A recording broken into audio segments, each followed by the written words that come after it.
से दर्शन होता ही नहीं है। कथा तो बार बार सुनते हैं, भगवान से दर्शन होता ही नहीं है। संसार की कुछ चमत्कार को देख करके ऐसा लगता है कि कभी भगवान है और कभी ऐसा लगता है कि भगवान है ये नहीं। ठीक है ना? तो इस बात को हमको समझाने के लिए बताएं कि वास्तविक में भगवान है कि नहीं है। राजा का प्रश्न था कि भगवान है कि नहीं है। अगर है तो कहां है? फिर जहां भी है तो फिर दिखता क्यों नहीं है? हम अगर अत्याचार पर अंकुश लगाते हैं तो डायरेक्ट ब्रह्म आकर क्यों नहीं अंकुश लगाते हैं? जब सर्वशक्तिमान है,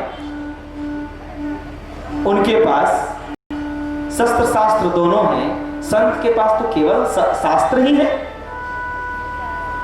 तो क्यों नहीं अंकुश लगाते हैं?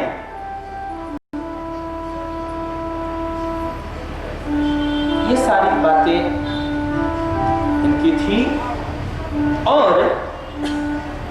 इसमें और एक खास बात कि इस प्रश्न के उत्तर देने से पहले, इस प्रश्न के उत्तर देने से पहले उस गुरुजी को, जो संत उत्तर देना चाहते हैं, उन्हें मेरा 48 घंटे का अर्थात 2 दिन और 2 रात का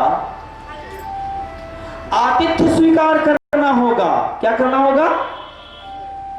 सेवा। मेरे अतिथि रूप में है, मैं उनका विशेष सेवा करूंगा अपने ढंग से। वहां अतिथिशाला में तो वहीं है जहां संतशाला बनाया गया है, आवास जहां है वहां तो वहीं है, लेकिन मैं अपने अंतःपुर में, अपने राज्य में, अंदर महल में 48 घंटा 2 दिन मैं उनका विशेष सेवा करूंगा और सेवा के बाद मैं दीक्षा लूंगा। ऐसे नहीं। ठीक है? कहानी को गौर से समझने का कोशिश करेंगे।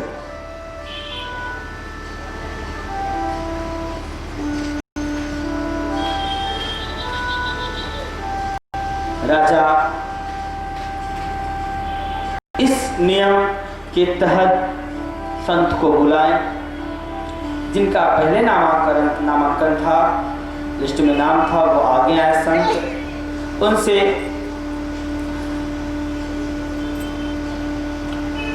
ये राजा से संत जी कहे, बोलो राजन तुम्हारा क्या प्रश्न है, उसका मैं उत्तर दूं। कहा कि देखिए, प्रश्न से पहले एक और नोट में लिखा हुआ है, जितने भी पत्र हम बांटे हुए हैं, सब लोग जो सुने कि राजा का ये प्रश्न है तो बहुत लोग खूब तैयारी भी करके आए थे, खूब पेट बेजान पढ़ के आए थे, खूब रट के आए थे, रट्टा मार के आए थे कि जब बैठेंगे राजन के पास तो धारा प्रवाह श्लोक मारने लगे।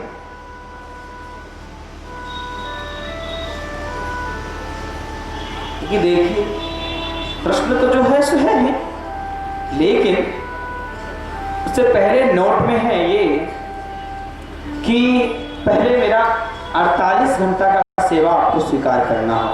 ठीक, कोई बात नहीं राजन, अगर तुम्हारी इच्छा है तो सेवा करो। ठीक है? फिर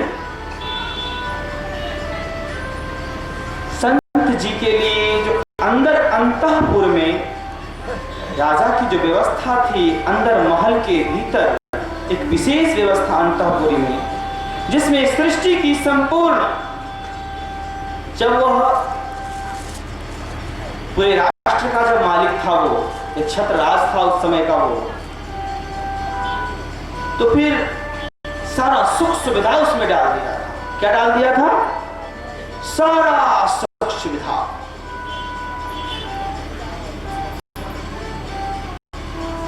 विश्व के चुनिंदे चुनिंदे सुंदर सुंदर लड़कों और पुरुष को सेवा के लिए डाला था राजा।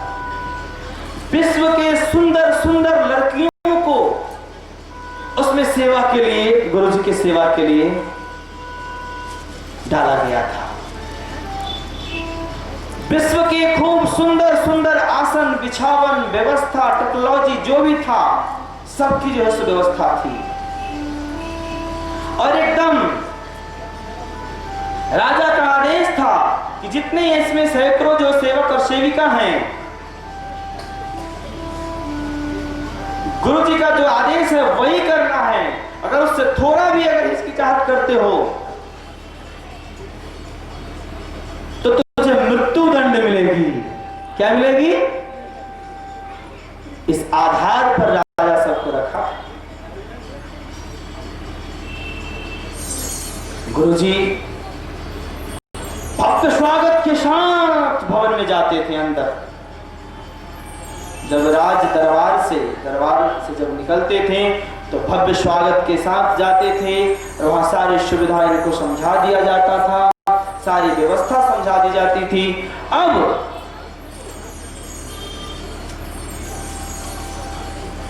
जब खाना पीना ऐश्वर्य 48 घंटा के अंतर्गत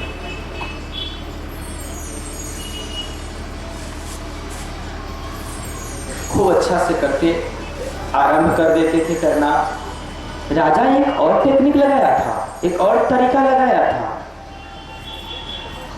कि गुरुजी इस बात को जान न सके, इसलिए कि आप लोग, हमें लगता है इस बात को समझाना आसान होगा कि आज के डेट में तो लमसम सीसीटीवी कैमरा जो होता है सब लोग जानते हैं, क्या है कि नहीं? कि अगर सीसीटीवी कैमरा को किसी भी जगह, अगर किसी भी कमरा में, किसी भवन में, किसी भी स्टेशन पर, किसी भी व्यवस्था या दुकान में अगर लगा दिया जाए और एक उसका तार जो सेटिंग होता है, कनेक्शन, वो किसी वहाँ से कुछ दूर भी, आधे 1 किलो 2 किलोमीटर दूर भी, कितना ही दूर पर भी अगर उसका तार लगा करके और मैंने कंप्यूटर पर बैठा जाए तो उस रूम में, उस दुकान में, उस भवन में क्या क्या हो रहा है, वहां उस ऑफिस में बैठे बैठे सब कुछ देखते रहता है। क्या भाई, भगवान का विज्ञान तो इससे भी आगे है। राजा के पास ये व्यवस्था थी, गौण रूप से थी, तो संपूर्ण सुखों की व्यवस्था के अंतर्गत जहां गुरुजी की सेवा की व्यवस्था की गई थी, सब में एकदम सीसी कैमरा की तरह व्यवस्था फिट था। और राजा अपने एक विशेष कमरा में बैठकर उसकी जो टीवी था सेटिंग करवाया था, और बस 24 घंटा, इसलिए इनके मन में वो हो गया कि हमने बहुत कुछ पा लिया।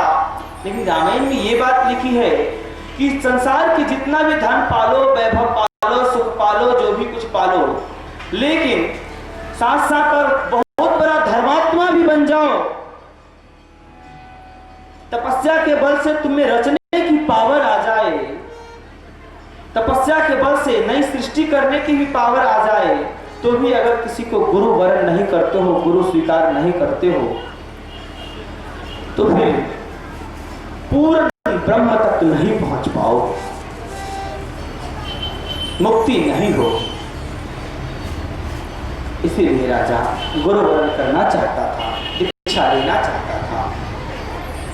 सोचा कि चलो ठीक है, इसलिए वो मेहनत भी करता था कि एकदम रात भर जगकर, दिन भर जगकर, और फिर उसके बाद जो नई जगह पार लगता था तो उस कैमरा को आगे पीछे जो रिकॉर्ड हो जाता था, आगे पीछे करके कुछ देर में देखता था। बड़ा मेहनत करता था इसमें, वो किसी को कुछ कहता नहीं था।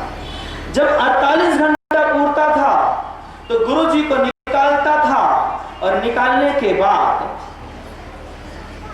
गौर से सोचने और सुनने वाली बात है, संत जी को निकालता था, निकाल करके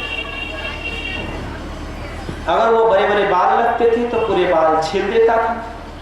अगर कोई संत बाल, सब संत का अपना अपना रखने का सिस्टम तरीका है, कोई दाढ़ी मूंछ रखते हैं, कोई नहीं रखते हैं, कोई बाल रखते हैं, कोई नहीं रखते हैं, जो जैसा जिनका स्वभाव बन गया, चलते आ गया, करते आ गए शुरू से, जिस आश्रम व्यवस्था में रहते रहे, तो जो जैसा थे।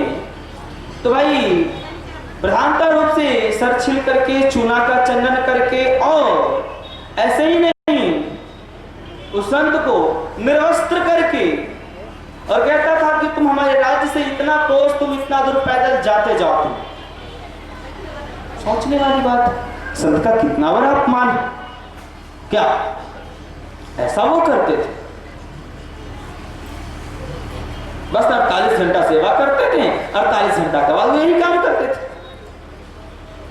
चूना का चनन कर देना, मोजदारी छीन लेना, काला मुंह लगा देना, चप्पल का जूता को माला पहना देना, मैंने नंग करके किसी तरह, मैंने एकदम अभद्र की तरह करके, और उनको कहना किस तरह से जाना है, नहीं तो मार दिया जा रहा।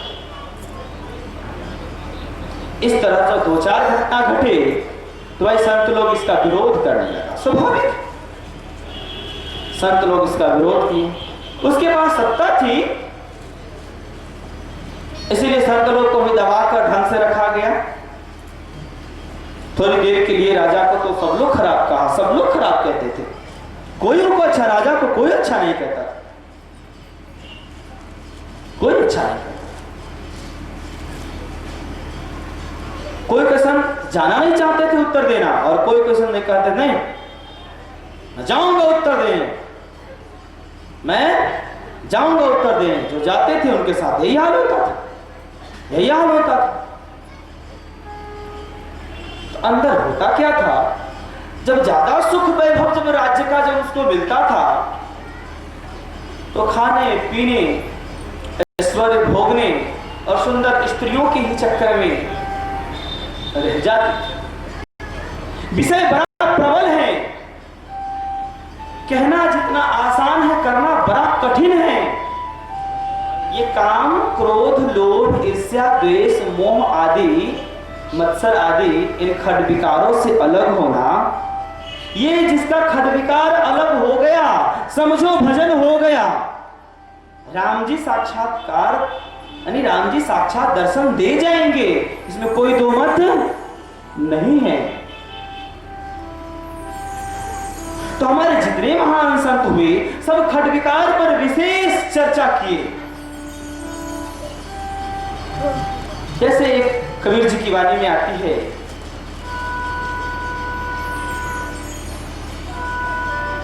खड विकार छोरा नहीं, खड विकार छोरा नहीं, छोर चला संसार, खड विकार छोरा नहीं, छोर चला संसार, माया पीछे यूं फिरे जैसे चाक कुम्हार, प्राणी जैसे चाक कुम्हार।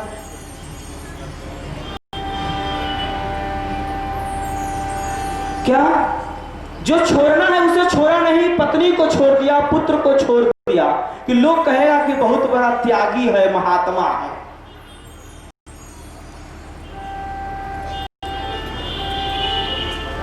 पत्नी और पुत्र को त्यागने से अगर बड़े महात्मा बनना होता तो शंकर भगवान माता सती से या पार्वती से ब्याहे नहीं करते, जो सबसे बड़ा जोगी कहलाते। भगवान श्री राम जब अवतार लिए तो उनको अकेले आना था, जगत जननी सीता माता को लाने की जरूरत ही नहीं थी, ताकि लोग कहता कि पूर्ण जोगी और पूर्ण ब्रह्मचारी और पूर्ण ब्रह्म थे। क्या अर्थात मेरी रामायण ये सिखलाती है, तुझे किसी चीज को छोड़ने की जरूरत नहीं है, सिस्टम से केवल चलो तो खडविकार छूट जाएंगे। रामायण में जो सिस्टम जीने की जो कला बताई गई है, तो बस उस सिस्टम से चलो तो खडविकार छूट जाएंगे। तुम्हारे काम, क्रोध, लोभ, ईर्ष्या, द्वेष, सब मद मत्सर छूट जाएंगे। तो भाई जो छोड़ना था वो छोड़ा नहीं, छोड़ चला परिवार।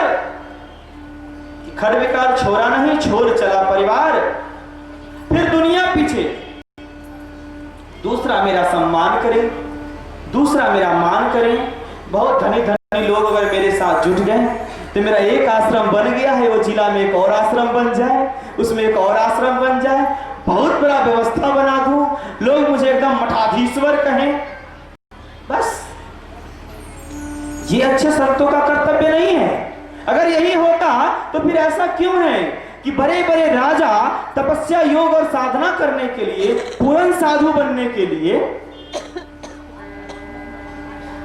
अपने दरबार में, अपने राज्य में जो बड़ा बड़ा मंदिर बनाते थे, बड़ा बड़ा व्यवस्था करते थे संत सेवा का, पंडितों के सेवा का, सबको छोड़कर, अपने राज सत्ता को छोड़कर चौथे पंडित कानन जाए और जंगल में जाकर तपस्या करते थे। जो मिल जाता था वही खाकर, अपने वो वैभव को छोड़कर, जो जिस समय वो घंटी मारता, इशारा करता, वो में मिष्टान, दही, चूरा, भात, मिठाई, रसगुल्ला, 56 व्यंजन आ जाता था, तो भी वहां खाते खाते भजन करते रहता। लेकिन सबको बाधक सोच समझकर जंगल में जाता है एकांत। जो रामायण में वर्णन है, विविक्तवासिनः सदा भजन्ते मुक्त एमुदा, अर्थात एकांत देश का सेवन करने, सुविधाओं से रहित बनने, कि कोई सुविधा मुझे नहीं चाहिए। क्या कहते हैं? मुझे कोई सुविधा नहीं चाहिए, बस अब केवल ब्रह्म चाहिए, अर्थात तुम्हारी छारी गति दूसरी नहीं। हे राम, अब मुझे आप ही चाहिए, मुझे अब कुछ नहीं चाहिए,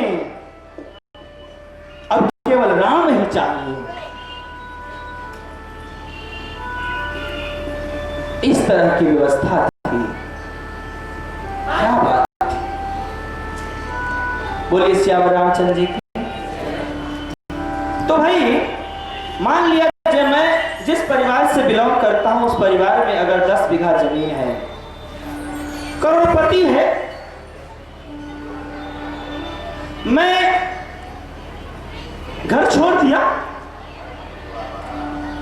संत जीवन में प्रवेश किया, बड़े बड़े शिष्यों से मेरी मुलाकात हुई। उस समय 1 करोड़ का मैं मालिक था, आज लमसम 100 करोड़ का मैं अगर मालिक हो जाता हूं, तो एक माया छोड़ा, दूसरा माया तो फिर पकड़ लिया। क्या है कि नहीं? लक्ष्मण जी भी कहते हैं कि धन सत्ता पाने के बाद आदमी बौरा ही जाता है। संतवाणी में भी कहा गया, भाई धन पाई सधु बौराई। राजा धन का परित्याग करके, सत्ता का परित्याग करके विविक्तवासिनः सदा एकांत में भजन करने जाते हैं।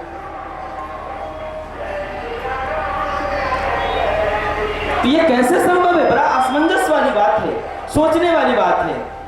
और लोग जिनको ज्यादा ठाठ बाट में देखते हैं, उसी को महान संत मानते हैं। बोलिए सियावर रामचंद्र जी की जय, श्री हनुमान जी महाराज की जय जय। तो ये कैसे होगा? और आए दिन मुझे कहना नहीं चाहिए, मैं फिर भी कहना जरूरी भी है, इसलिए कि भाई व्यासपीठ से इसलिए मैं कह रहा हूं कि इस व्यासपीठ पर ही रामायण रखी गई है, और रामायण में ही ये बात बताई भी गई है कि भाई जब भी समाज को ठगा भी गया है, तो सज्जन का वेश धारण करके, तो साधु का वेश धारण करके ही तो।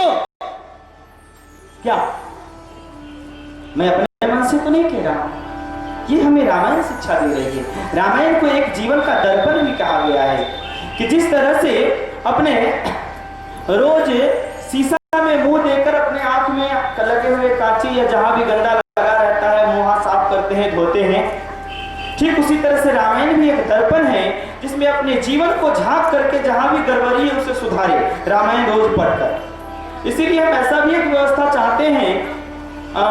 शर्मा जी से भी मेरा कहना है, जो भी जितने कार्य करता है, पूरे साधना समिति से कहना है कि अन्य प्रेस का नहीं, ज्यादा अच्छा होगा गीता प्रेस की रामायण की व्यवस्था कर दें, स्टॉल लगा दें, इसलिए कि भारत में सबसे सस्ती किताब गीता प्रेस की है। सबसे शुद्ध, सबसे सटीक, सबसे अच्छा। तो कुछ स्टॉल लगा दें। इस रामायण का अगर दाम गीता प्रेस में अगर 80 रुपया है, तो दूसरे प्रेस में मोटा मोटी 400 रुपये हैं। कितने हैं? 500 है, किसी में 800 है, किसी में 300 है। इस ज्यादा ही है, कम नहीं है किसी में। तो गीता प्रेस हमारे सनातन धर्म के प्रचारक भी हैं, तो स्टॉल लगा दें। और मेरा निवेदन होगा संपूर्ण श्रोताओं से, यथासंभव रामायण खरीद ले उनसे,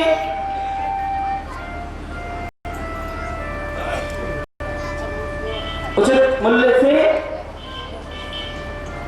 और इसको रोज कम से कम एक दोहा 5 मिनट ही पढ़े। कितना देर? 5 मिनट ही पढ़े, लेकिन रोज जरूर पढ़े। वो आईना है भाई, जिस तरह से रोज आप आईना देखते हो, आईना देखिए आपको चैन रहता है। किसी न किसी तरह कोई भर्ती में 10 बेर, कोई 50 बेर, कोई 20 बेर, कोई 2 बेर, कोई 1 बेर देखता ही है आईना। सबको आदत पड़ गया है आईना का। उसी तरह मैं ये चाहता हूँ रामायण का भी आदत, ये भी एक आईना है, आध्यात्मिक आईना है, इसलिए इसका भी आदत आप लोग पकड़े। उसमें अपने आप को देखें, झांके और अपने आप को सुधारें, अपने आप को ठीक करें, अपने चरित्रों को ठीक करें, अपने विचारों को ठीक करें। ठीक है? ये आप सबों से मेरा निवेदन है कि जरूर खरीदेंगे और जरूर उसे एक दोहा ही सही, 5 मिनट ही रोज सही, संस्कृत दोहा में अगर ना पढ़े तो हिंदी में ही सही, लेकिन जरूर पढ़े। और पढ़ें और आपके बच्चे, पुत्र, माता, पिता, सज्जन जो भी हो उनको सामने बैठाकर सुनाएं। आपको नहीं पढ़ने आता है, दूसरों से पढ़वा कर सुन ले, जिस तरह से भी हो, सुने या सुनाए ऐसा।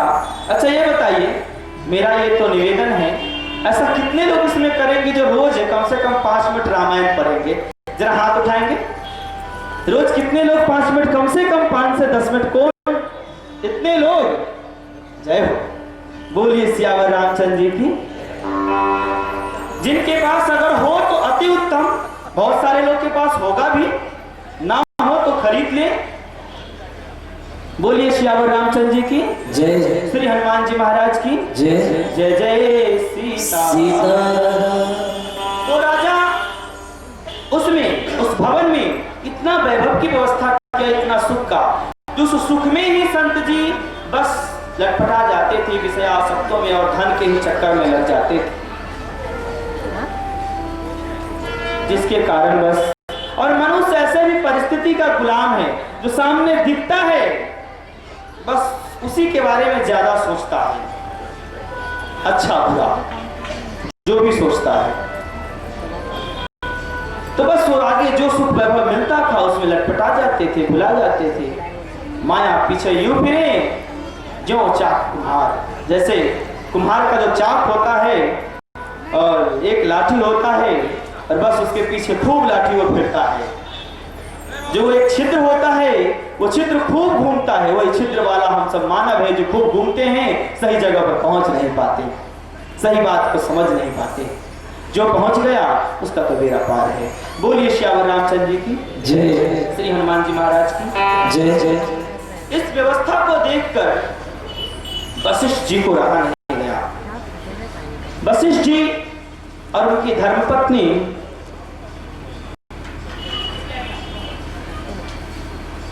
लोपामुद्रा, अरुंधति जी, अगस्त जी के पत्नी का नाम था लोपामुद्रा और वशिष्ठ जी के पत्नी का नाम था अरुंधति जी।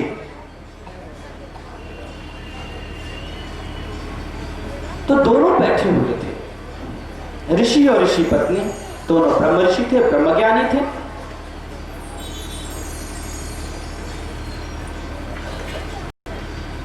हमें सोचने वाली बात है, राम जी किसी और को गुरु ना मानकर पत्नी वाले को ही गुरु माने, बिना पत्नी वाले को गुरु माने ही नहीं। एक पर एक संत थे उस समय, बिना पत्नी वाले एक दो, ज्यादा तो नहीं थे, एक दो थे, लेकिन पत्नी वाले को ही गुरु माने। इस पर भी राम जी कुछ शिक्षा देना चाहते हैं समाज को। बोलिए सियावर रामचंद्र जी की। इसलिए राम जी की हर एक चरित्र से समाज को कुछ न कुछ शिक्षा देना चाहते हैं। तो दोनों पति पत्नी बैठे थे, विचार किए कि ये क्या हो रहा है, तो बड़ा अत्याचार हो रहा है। वशिष्ठ जी बोले कि हाँ देवी, अरुंधति जी की बात को सुनकर के वशिष्ठ जी बोले कि बात तो सही है देवी, ये क्या किया जाए, इसका समाधान तो निकालना पड़ेगा। इस तरह से अगर हो तो धर्म का बड़ा ह्रास होगा। जो विद्वान है उसके नजर में तो धर्म का ह्रास नहीं होगा, वो समझेंगे, लेकिन जो आम पब्लिक है, जिन्हें धर्म की पूरी तरह से ठीक से ज्ञान नहीं है, उसकी नजर में तो धर्म का ह्रास है। एक बार एक साधु हमारे आश्रम पर आए और वो जो है सो कंधे अपने सीना पर जो है सो कलसा रखे कि भाई हम 9 दिनों तक कलसा रखेंगे। रात को बड़ा सेटिंग से उसमें थोड़ा सा अलग रखे थे, वो ढंग से, इतना ढंग से कि लोग समझ भी ना पाए, और धीरे से रात में निकल जाते थे और लैट्रिन बाथरूम करके आते थे, फिर धीरे से भोर में घुस जाते थे। लोग समझता था कि भाई हम भी इस बात को नहीं जान पाते थे, विश्रद्धा से देखे, लेकिन 2-3 दिन के बाद हम जान गए। जान जाने के बाद सारे कार्यकर्ताओं को बता दिए, जिसमें 2-3 कार्यकर्ता हैं, हम सब बैठे हैं, कि ऐसी बात है। तो बहुत सारे कार्यकर्ता कहने लगे कि सरकार ऐसा है कि अगर उस साधु का ये होता है तो पेपर में आपका ही पहले नाम जाएगा कि फलना गुरुजी के आश्रम में जो है ना फलने साधु इस तरह से किया। ने कहा ये नहीं हो सकता, जो विद्वान और समझे बुझे होंगे या मेरे नजर में इसका कोई ये नहीं है, लेकिन ये सिद्धांत गलत है। हो कोई काम तो सत्य करो, झूठ और ढोंग से मत करो। लोग चाहता है कि मैं सम्मान पाऊं, मुझे लोग बड़ा कहें, जो जिस लाइन में है उसी लाइन में सोचता है कि मुझे लोग बहुत बड़ा कहे, और उसके लिए बड़ा कहलाने या कहवाने के चक्कर में झूठ सांस तेला बेला इधर उधर बहुत करते, जो जिस लाइन में। तो उस कपट से हटने के लिए ही, कपट रहित होने के लिए ही रामायण है। बोली सियावर रामचंद्र जी की, श्री हनुमान जी महाराज की जय जय। वशिष्ठ जी ने कहा कि देखो,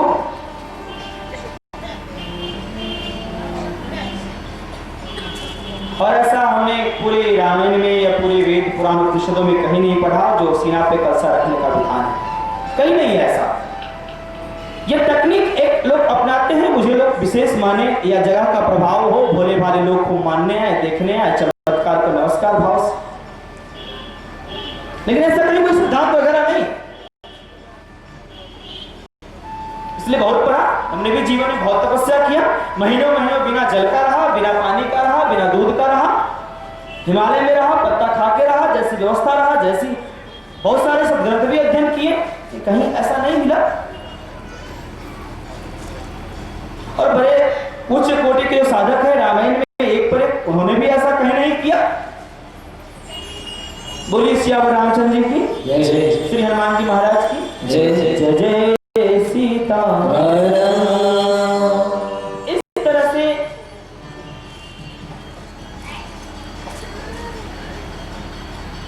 भाई वशिष्ठ जी ने कहा कि ठीक है, अगर कहते हैं आप देवी तो इसका समाधान तो करना होगा, चलते हैं। वशिष्ठ जी चले राजा के दरबार में। हुआ कि आपको भी नामांकन करवाना होगा। तो ठीक है, मैं उत्तर देने के विचार से नहीं आया हूं, मैं राजा से कुछ विचार करना चाहता हूं। राजा के जो सेवक थे, सेनापति थे, जो भी थे व्यवस्थापक, उन्होंने कहा कि अगर आपको भी उत्तर देना है तो सिस्टम से आना पड़ेगा, ताकि नहीं मुझे उत्तर वगैरह नहीं देना है, कुछ विचार करना है। वशिष्ठ जी पहुंचे राजा में।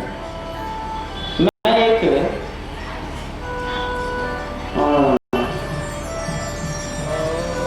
संत होने के नाते, सामाजिक संत होने के नाते मैं आपसे विचार करने आया हूं। बड़े आदरपूर्वक राजा ने ऋषिवर की बात को सुना, कहा कि हाँ आगे सुनाइए, क्या कहना चाहते हैं आप, तो इस तरह से आप क्यों कर रहे हैं।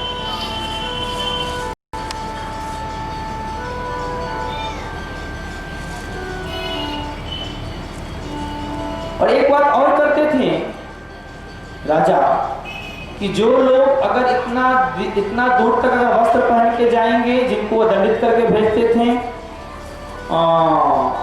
वो तो ही है, साथ साथ अगर मैं अंदर जो भी तुम किया और मैंने अंदर तूने जो भी कुछ किया वो तुम ही जानते हो, तो मैं उस कारण से मैंने तुझे दंड दिया।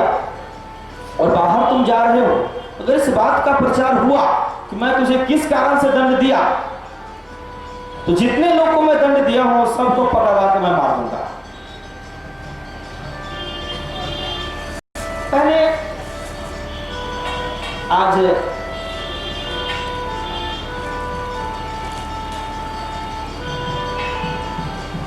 जो व्यवस्था है राज्य सत्ता की उससे कुछ भिन्न होती थी। राज शासन होता था। अभी की जो व्यवस्था है प्रजा शासन अंतर्गत है, अर्थात प्रजा के वोट से जो चुनते हैं उस तरह से। लेकिन वो पहले के जो राजा की व्यवस्था था वो वंश बाई वंश था। भाई वो तो बदलने वाले भी राजा नहीं थे कि भाई इसकी सत्ता हट जाएगी तो बाद में ऐसे करेंगे। इसलिए हर तरह से शांत लोग वो जो थे डर कर बेचारे नहीं किसी को कुछ कहते थे। इसलिए उस बात का प्रचार भी नहीं था कि किस तरह से राजा कैसे दंड देता है, किस लिए दंड देता है। वो जिसको दंड मिलता था केवल वही जानता था कि मुझे किस लिए दंड मिला। जिसे दंड मिलता था केवल वही जानता था कि मुझे किस लिए दंड मिला है।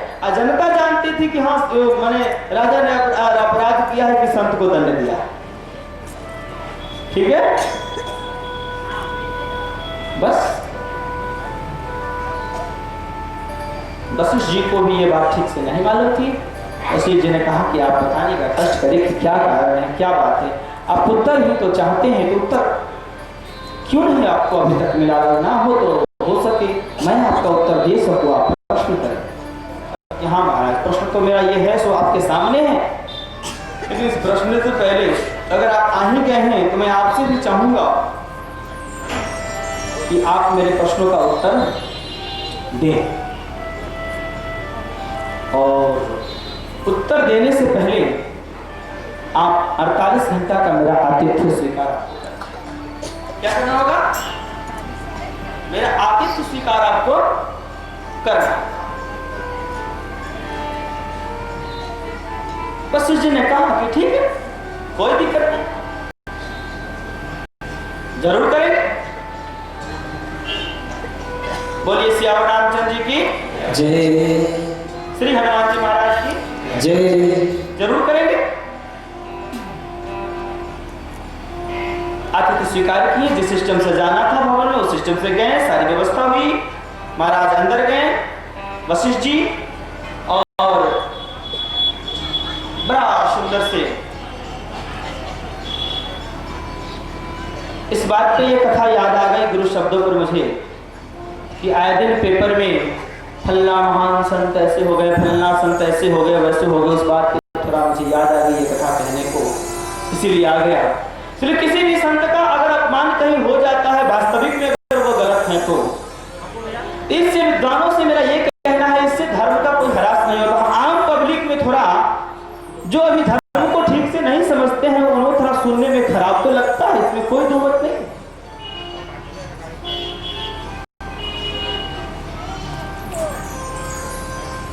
लेकिन जो बुरे हैं, संत वेश में घूम रहे हैं, चाहे मैं ही क्यों ना हो, मुझे भी दंड मिलना ही चाहिए, इसमें कोई दो मत नहीं है,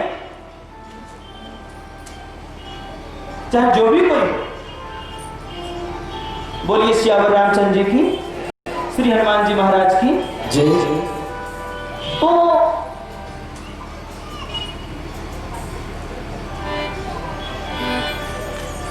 गए आतिथ्य भवन में, वहां देखे कि ऐसी सुख सुविधा है कि किसी भी तरह का अगर आदमी आएगा तो जैसे रामायण में वर्णन है कि उस सुख सौंदर्य और सुंदर युवतियों, स्त्रियों और सुंदर पुरुषों, सुंदर व्यवस्थाओं को देख करके मनुष्य अपने योग पथ को भूल करके और विषय पथ की ओर भ्रष्ट हो जाता है। यानी कि मृगनयनियों का तीर लग करके मनुष्य भ्रष्ट हो जाता है।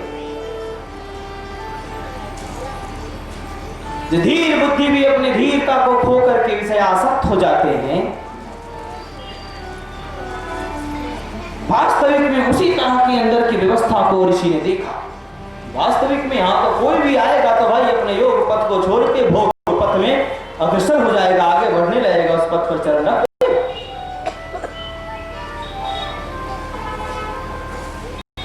लेकिन ऋषि ने सोचा भाई नहीं जुरंते महात्यागी तो सब है। क्या समझे? नहीं जुरंते महात्यागी तो सब है, लेकिन जुरंते महात्यागी अर्थात जिन्हें सारे वैभव जिसके पास हो फिर भी त्याग करके भजन में लग जाए, वो न महान है। क्या कलयुग में कुछ ऐसे भी है, डॉक्टर ने अगर मना किया है कि भाई आपको ये बीमारी है, आपको ये नहीं खाना है, तो साधारण भोजन करके रह जाते हैं कि नहीं ऐसा मैं भोजन नहीं करता, इससे तो भोग विलास बढ़ता है। गरीबी के कारण भी अगर कोई व्यक्ति ऐसा खाता है तो हाँ इस सब हम त्याग कर दिए, हम बहुत बड़े बैरागी। कुछ ऐसे कपटी है, अगर चना चवेना खाता है, घर में साधारण भोजन करता है, तो बाहर कहता है मैं बहुत ही व्यंजन खाकर आया हूं। संसार नाना प्रकार के। लेकिन यहाँ की जो बात है ये वास्तविक में ऐसी बात थी कि व्यक्ति भूल जाएगा और उसमें लीन हो जाएगा। जैसे कहीं कहीं का दृश्य, जब आप कहीं कहीं जाएंगे घूमने, जैसे मोदी जी की एक दिन थोड़ा ऐसे तो हम टीवी जल्दी देखते हैं ना, जल्दी हम पेपर पढ़ते हैं ना, समाचार जरा सुनते हैं, ये सबसे बहुत अलग रहते हैं।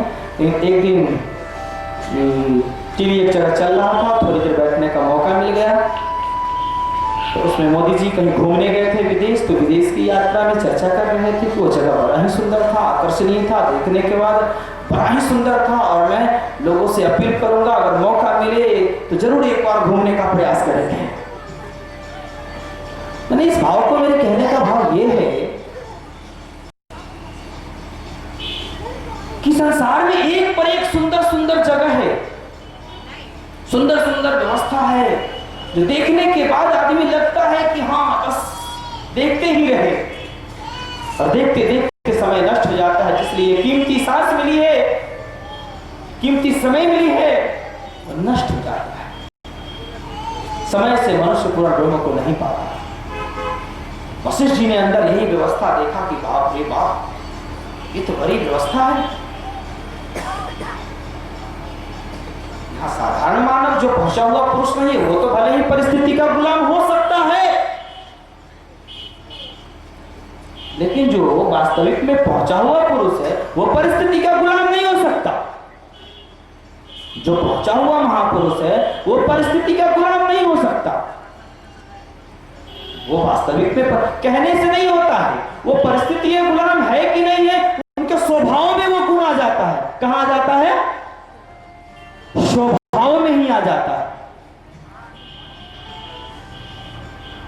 तो वशिष्ठ जी ने देखा कि हाँ आगे ठीक है, जो भी अगर ईश्वर ने जीवन में सुख सुविधा अगर दे दिया है, इस समय को अगर ईश्वर ने दे दिया है, तो इसका डीलिंग ठीक से अगर कर दिया जाए तो ये विषय का कारण नहीं बनेगा। क्या वो सोचते हैं? अर्थात संत के पास अगर बड़े से बड़े उलझन भी आते हैं तो वह ढंग से अपने जीवन में सुलझा लेते हैं, इसलिए कि वो परिस्थिति के गुलाम नहीं होते। वो सोचते हैं कि भाई ढंग से इसका डीलिंग किया जाए ना, तो ये माया का कार्य नहीं होगा। चाहे कितना हो वैभव हो, चाहे कितना हो धन है, चाहे कितना हो संपत्ति है, चाहे कितना हो सुंदर सुंदर स्त्रियां हैं, सुंदर सुंदर पुरुष हैं, ये मोह माया और विषय भोग का कारण नहीं हो सकता। ये सब भक्ति का स्रोत बन जाएगा। भाई सबसे तो नहीं होगा, जो महापुरुष वास्तविक होगा वही होगा, जो सच्चे होंगे। वो तो वास्तविक में महापुरुष में अभी महापुरुष थे। राम के जो गुरु ठहरे, पूर्ण ब्रह्म के जो गुरु ठहरे। बोलिए सियावर रामचंद्र जी की जय।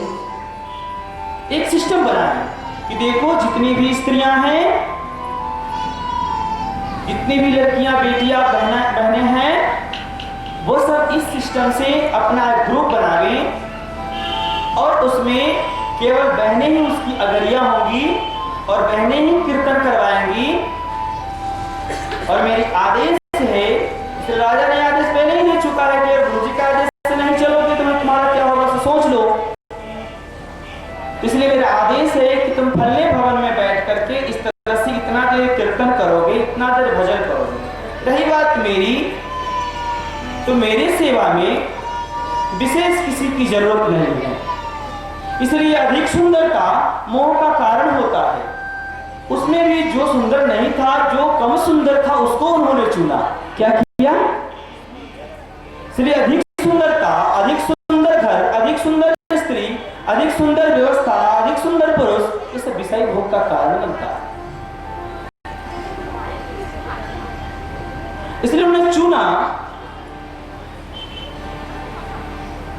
इसलिए भाई बड़ा विचार करके वो जो उसमें कम सुंदर था उनको ही उन्होंने चुना, और चुन करके ताकि बस एक जो ये लड़का है बस यही मेरा केवल सेवा करेगा, और मैं समय समय पर सब जगह आऊंगा, तुमको यहाँ आने की कोई जरूरत नहीं है, और सबको 2-4 मिनट में समय दूंगा, कुछ उपदेश दूंगा, और उस उपदेश के आधार पर घंटों तुझे भगवान का कीर्तन, भजन और चिंतन करना।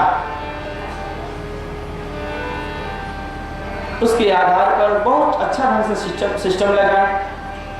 सब लोग बार बार कहो गुरु जी ये, गुरु जी हो, गुरु जी हो, जरा मेरा प्रेम रख लीजिए, जरा मेरा भाव रख लीजिए, गुरु जी ये मेरा प्रेम है, जरा और खा लीजिए, गुरु जी जरा ये ऐसा रख लीजिए, गुरु जी। गुरु जी का देखो ये सब कहना बंद करो, मुझे जो जरूरत है मैं मांग लूंगा।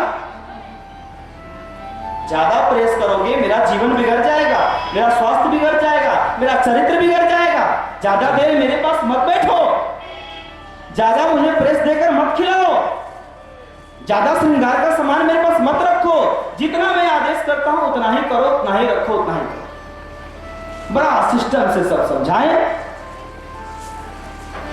तत्पश्चात पूरे माहौल को, अंतःपुर को वो भक्तिमय बनाया 48 घंटे में। राजा सीसीटीवी कैमरा से जहां से देख रहा था, कहा कि इस वास्तविक में इस युग के ये महापुरुष और सच्चे गुरु और सच्चे संत है, युग पुरुष है। ये क्या है? ये युग पुरुष है। ऐसे ऐसे गुरु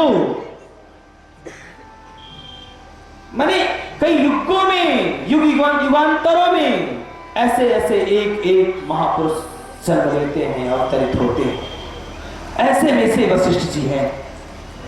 ऐसा विचारा और कहा कि बस सुबह जब हुआ, गुरुजी को फिर स्वागत के साथ दरबार में लाया और कहा कि बस गुरुजी हमको सीधा दीक्षा दे दीजिए। क्या दे दीजिए? हमें कोई प्रश्न नहीं करना आपसे। क्या करना? प्रश्न नहीं करना आपसे। सारे प्रश्नों का उत्तर मुझे मिल गया। ब्रह्म कहाँ है वो भी मैं देख लिया, ब्रह्म दिखते हैं ये भी मैं देख लिया। अर्थात उनके चरित्र चिंतन से ही उनको बहुत कुछ अनुभव हो गया।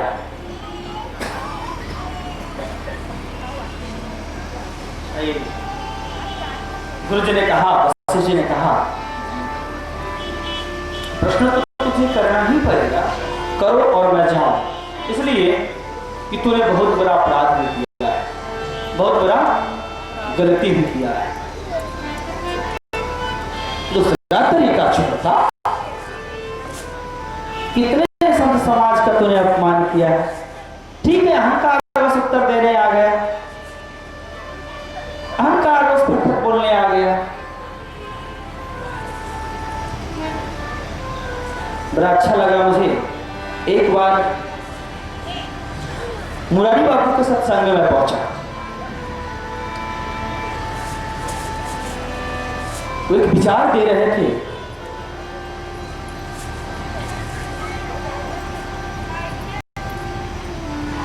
संत समाज के होने के नाते भाव से हम भी उस मंच पर बैठे, संतों की सेवा के लिए 2-4 संत बैठे थे। जब पहुंचे तो वहां के जो कार्यकर्ता थे आदर किए और बैठाए। बड़ा गौर से उनकी कथा हमने सुना। उसमें बड़ा सुंदर विचार कह रहे थे, जो महारामायण में वशिष्ठ जी जो विवेचना कर रहे थे उसी तरह से वो कर रहे थे। बड़ा सुंदर। कि भाई खिचड़ी, पूर्ण खिचड़ी तब बनता है, संत ने उसका नाम रखा खिचड़ी का राम दुलारी। क्या नाम रखा है? तो राम दुलारी खिचड़ी पूर्ण रूप से पका तब माना जाता है जब वो खुद खुदाना बंद कर दे, बरकना बंद कर दे। ठीक, पूरे चावल फट करके वो इस तरह से हो जाए कि फुदफुदाना बंद हो जाए, तो जानना चाहिए कि ये खिचड़ी पूर्ण रूप से पक चुका है। फिर एक उपमा बता रहे थे बड़ा सुंदर कि अगर चूल्हा पे कढ़ाई चढ़ा है, उसमें तेल है, और अगर आप कचौड़ी बनाना चाहते हैं आटा सान करके, तो उस कचौड़ी को, उस फुल्की को तब पूर्ण माना जाता है या पूर्ण जाना जाता है जब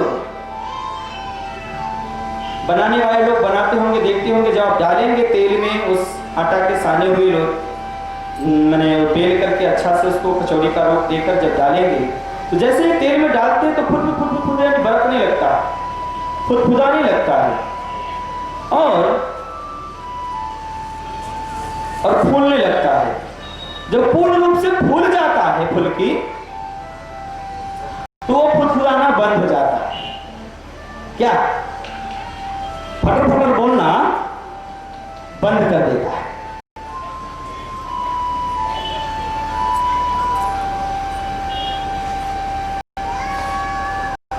पूर्ण पक जाता है, पूर्ण फूल जाता है, ठीक हो जाता है, सिद्ध हो जाता है, यानी वो फुल्की तो फुदफुदाना बंद कर देता है।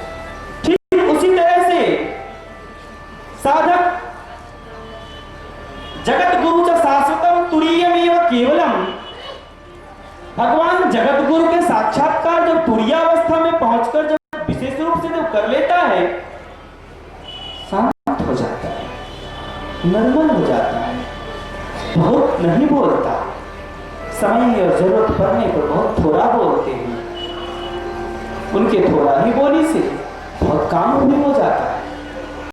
बोलिए श्यावर रामचंद्र की जय जय, श्री हनुमान जी महाराज की जय जय। इसलिए कि वो अपने चरित्र को सिद्ध कर लिए रहते हैं। रामायण का नाम भी क्या है? तो श्री राम चरित्र। वो अपने चरित्र को सिद्ध करके राम स्वरूप बन गए रहते हैं। उनका चरित्र मात्र ही समाज के कल्याण के लिए खास बन जाता है। चरित्र दर्शन, चरित्र परीक्षण, जब राजा ने देखा समर्पित हो गया, वार्तालाप हुई, कहा कि अब मुझे उत्तर नहीं चाहिए, फिर भी कहा कि नहीं उत्तर कर लो, पूछ लो। राजा एक निवेदन किया कि गुरुजी, अगर मैं ऐसा किया तो इसे आप गलती नहीं माने, इसलिए कि सृष्टि में ही ब्रह्मा ने ही संपूर्ण सृष्टि में संसार को गुण और अवगुण से सान कर बनाया है। क्या करके? ब्रह्मा ने पुण्य भी बनाया है और पाप भी, दिन भी और रात भी। तो पुण्य क्या है, सत्य प्रकार से जानने के लिए पाप को भी जानना जरूरी होता है। मोह क्या है, तो फिर ज्ञान क्या है, तो ज्ञान को जानने के लिए मोह को भी जानना होता है। इसीलिए मैं संत को जानने के लिए असंत का अगर मैं थोड़ा बहिष्कार किया तो आप मुझे क्षमा करें गुरुदेव। उसने क्षमा मांग लिया कि संत को जानने के लिए अगर असंत का मैंने थोड़ी देर के लिए बहिष्कार किया तो मुझे क्षमा कर दे। क्षमा मांग लिया। गुरुजी ने देखा कि जब क्षमा ही मांग लिया, इसका तथ्य भी ठीक है, तर्क भी ठीक है। ऐसा नहीं कि तर्क ठीक है, क्षमा मांग लिया तो चलेगा, नहीं नहीं, क्षमा मांगते हैं तो तर्क भी सही होनी चाहिए। सिद्धांत की बात होनी चाहिए, तब क्षमा। ये नहीं कि गलती कर लिया क्षमा कर दीजिए, आगे भी गलती करेंगे, नहीं। क्षमा कर दीजिए, गलती हो गई तो आगे गलती नहीं करेंगे, क्या ठीक है? वशिष्ठ जी समझे, देखे कि नहीं भाव इसका सच्चा था, गलत राजा ये नहीं था। काफी ठीक है, मैं तुझे शिष्य रूप में ग्रहण करता हूं, जो पूछना है पूछो। कोई पूछा कि ब्रह्म है कि नहीं है, ब्रह्म है कि नहीं है। उन्होंने कहा अगर मैं इसका उत्तर विस्तार से दूं तो बहुत सारी चौपाई श्लोक आदि इसमें आ सकती है, लेकिन जो उन्होंने शॉर्ट में जो बड़ा अच्छा उत्तर दिया संक्षेप में, वो मैं आपको बताता हूँ, इसलिए कि कथा और आगे चलनी है। बोलिए श्यावर रामचंद्र जी की, श्री हनुमान जी महाराज की। उन्होंने 1 गिलास दूध मंगवाया, 1 गिलास पानी, दोनों को थोड़ा उससे बड़े पात्र में रखवाएं, लोटा में मान लिया जाए तो आधा लोटा दूध और आधा लोटा पानी हुआ। दोनों को कहें कि राजन तुम खूब चलाओ, क्या करो, खूब चलाओ, खूब चलाओ, खूब चलाए। जब लमसम 10-15 मिनट जब उसके झाग को तैयार किया गया तो उस लोटा के ऊपर फेन सा आ गया, फेन सा, और चिकनाहट आ गया। उससे वशिष्ठ जी उन्हें उत्तर देते हैं कि देखो राजा, जिस तरह से दूध और पानी को अधिक चलाने से, एक दूसरे पात्र में रखने से, करने से, इस तरह की व्यवस्था करने से इसमें ऊपर जो चिकनाहट आई है, इससे ये साबित होता है कि इसमें घी है। अनुभवी लोग ये जानेंगे कि इसमें घी अंदर है, दूध में ही घी है, लेकिन वो दिखता नहीं है। अगर व्यक्ति दूध से दीपक जलाए तो क्या वो दीपक जलेगा? उसी दूध का अगर जो सिस्टम है, उस सिस्टम से, उस तरीका से अगर घी निकाला जाए, दूध का ही लोग घी निकालते हैं, तो घी निकाला जाए और उससे दीपक जलाया जाए तो स्पष्ट जलता है। अर्थात जो पूर्ण ब्रह्म का प्रकाश है वो इस दूध में है, अर्थात इसमें घी है। लेकिन ये कभी कभी जीवन में अनुभव होता है, कभी कभी मन से विचलित होता है। इसको ठीक से जानने के लिए ये तो तय है कि ब्रह्म है, थोड़ा थोड़ा अनुभव होता है, हर व्यक्ति को थोड़ा थोड़ा अनुभव होता है। हाँ भगवान है नहीं तो हुआ कैसे, है नहीं तो हुआ कैसे। कोई घटना घट जाती है, थोड़ी देर के विचलित मानव हो जाता है नहीं तो फिर ये शक्ति, अनुपम शक्ति है कैसे, बातें सारी होती है। लेकिन बोलिए श्यावर रामचंद्र जी की जय जय। फिर कहें कि ये जो सिस्टम है, इस तरीका को अगर किया जाए तो तुम पूर्ण ढंग से घी निकाल सकते हो। ये तो तुम समझ गए कि भगवान है तो तुम ये भी जान लो को सर्वत्र कैसे देख रहे हैं। जिस तरह से दीपक अगर जलाते हो तो दीपक सर्वत्र देखता है, दीपक का प्रकाश सर्वत्र होता है, ठीक उसी तरह से ब्रह्म का प्रकाश, ब्रह्म के पास अनंत दृष्टि है, वो सर्वत्र देखते हैं। वो सर्वव्यापी, अकथनीय, अविनाशी, सगुण निर्गुण दोनों बड़ा ढंग से समझाते हैं कि ब्रह्म है। अगर कहीं दिखते हैं तो क्यों नहीं दिखते हैं? तो वो जो दूध में जो, अगर भाई आप दूध का अगर मक्खन भी निकाल लेते हैं तो मक्खन में कुछ मल होता है जिसके कारण से वो, अर्थात मक्खन रूपी मल जो शुद्ध घी है, घी में भी शुद्ध कुछ मक्खन रूपी है मल, वो जब तक मक्खन जलता नहीं है तब तक घी बनता नहीं है। तो कुछ जो घी मल, वो तो जो क्या कहते हैं, वो मक्खन वो तो है। इसी तरह से तुझे उस पूर्ण प्रकाश तक पहुंचने के लिए बड़ा ढंग से समझना होगा धर्म और अधर्म दोनों को, पुण्य और पाप। कभी कभी धर्म के स्वांग करके भी आम जनता को या साधक को बड़े बड़े भेषधारी साधु ठगते हैं। ठीक उसी तरह से पूर्ण घी तक पहुंचने से ये जो मक्खन का आवरण है इसमें मल, वो ठगता है। इसलिए उसको जलाने के लिए तुझे साधना करना होगा। जिस तरह से उस मक्खन को जलाने के लिए पात्र में रखकर मंद मंद आंच दिया जाता है, अग्नि से वो जलता है, उसी तरह से तुझे ज्ञान दृष्टि और साधना करनी होगी, सिमरन करनी पड़ेगी। बड़ा ढंग से उत्तर देते हैं, समझा देते हैं। थोड़ा ही समझाते हैं राजा, बहुत समझाते हैं। इसलिए मैं कहता हूं गीत तो आज के जो मीराबाई गीत गाती थी, जो भजन पद रचकर गाती थी, उससे ज्यादा सुंदर सुंदर गला से आज के डेट में गाने वाले एक पर एक गायक और गायिका है।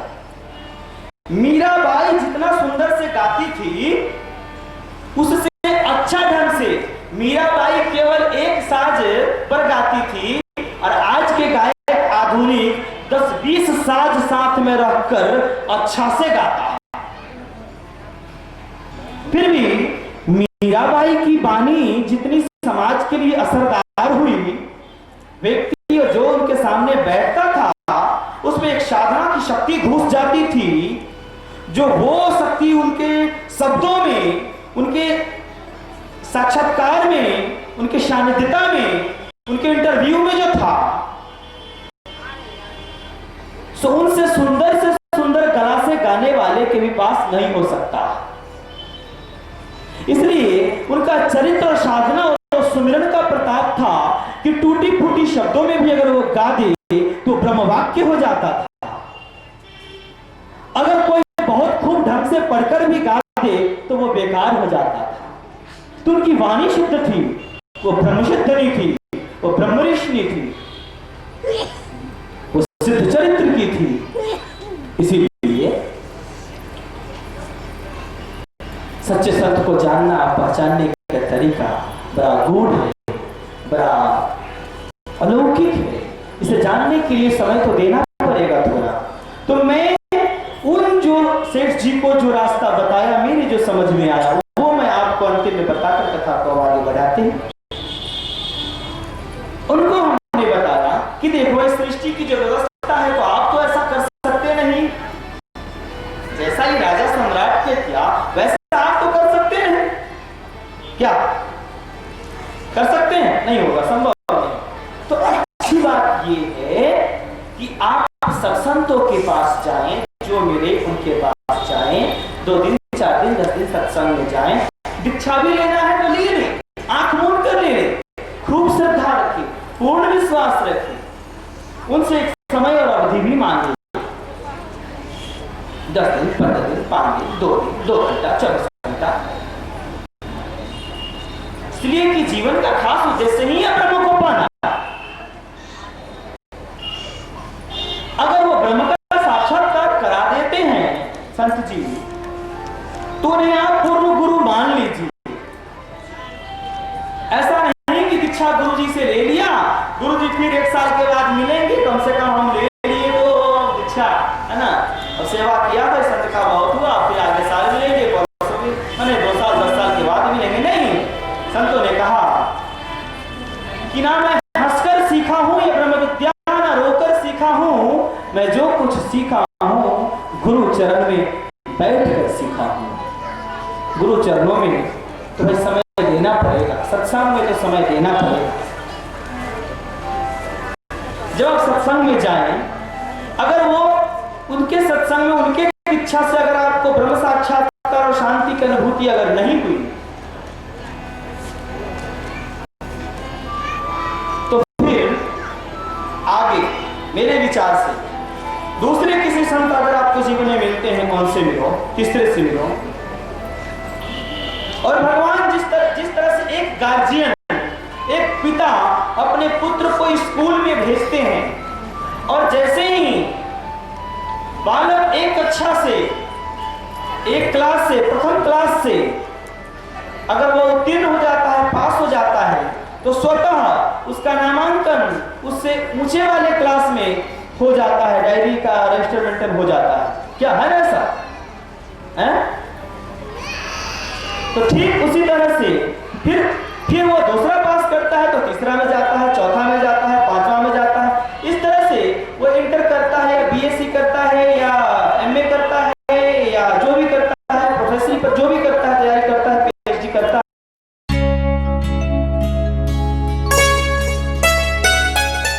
हो सके उनसे, जिन संत से आपने मिला, मेरे विचार से उनका भी अपमान ना करें। उनसे जो मिल रहा है वो ले ले, आगे बढ़े। कोई दूसरे संत मिलते हैं, उनसे भी वो चीज ले लें, लेके आगे बढ़े।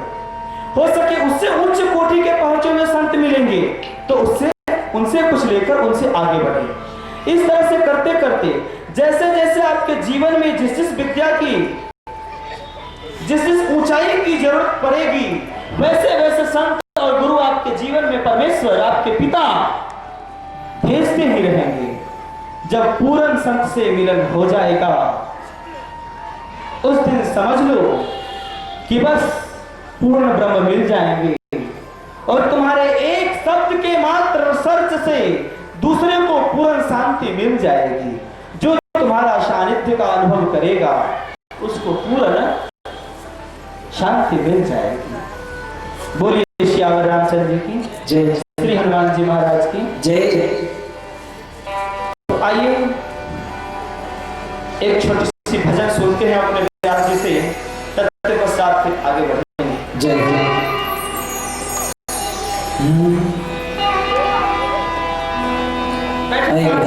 आनंद ले भजन का थोड़ा 2-4 मिनट।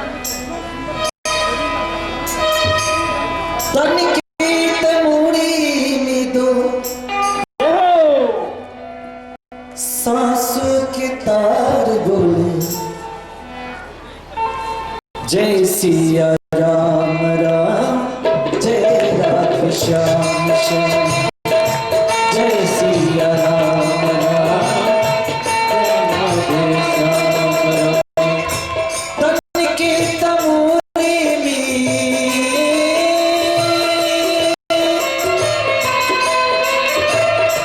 तन के तमोरे में दो सांसों के तार बोले जय सिया राम राम, जय राधे श्याम श्याम, जय सिया राम राम, जय राधे श्याम, जय हो।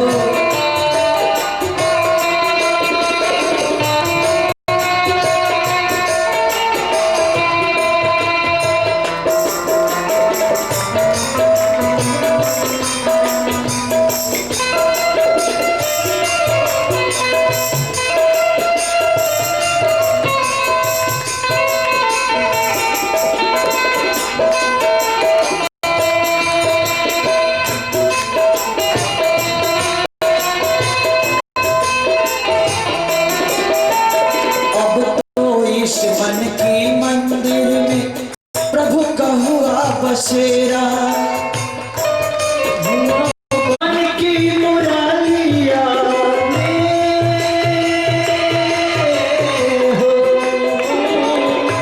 मन की मुरालिया में सुर का सितार बोले जय सिया राम राम, जय राधे श्याम, जय सिया राम राम, जय राधे श्याम, जय सिया राम राम, जय राधे श्याम श्याम, जय सिया राम राम, जय राधे श्याम।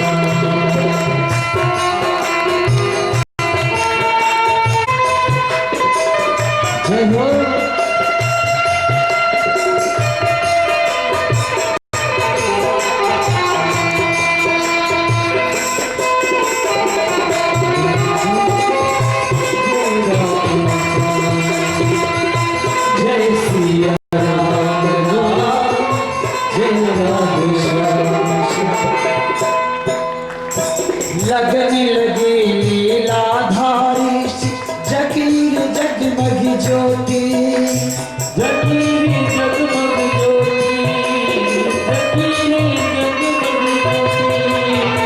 राम नाम का हीरा पाया श्याम नाम की मोती, श्याम नाम की मोती, श्याम नाम की मोती। लगने लगी लीला श्याम नाम की मोती। प्यासी तो आँखियों में हो,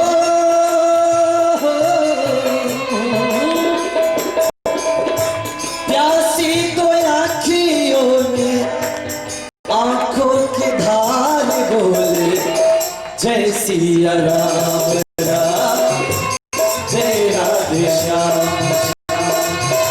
जय सिया जय हो जय राधे जय सिया राम राम, जय राधे श्याम श्याम। जय सिया जय राधे पल के तमोरी में, पल के तमोरी में सांसों के तार बोले जय सिया राम राम, जय सिया राम राम, जय सिया राम राम, जय राधे श्याम श्याम। जय सिया राम राम, जय श्री राम,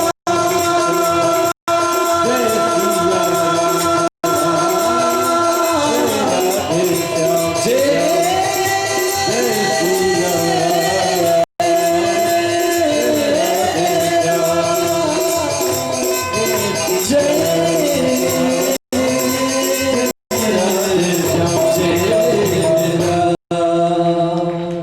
बोलिए श्यावर रामचंद्र जय जय उमापति महादेव, जय जय उमापति रामचंद्र, जय जय जय सीता।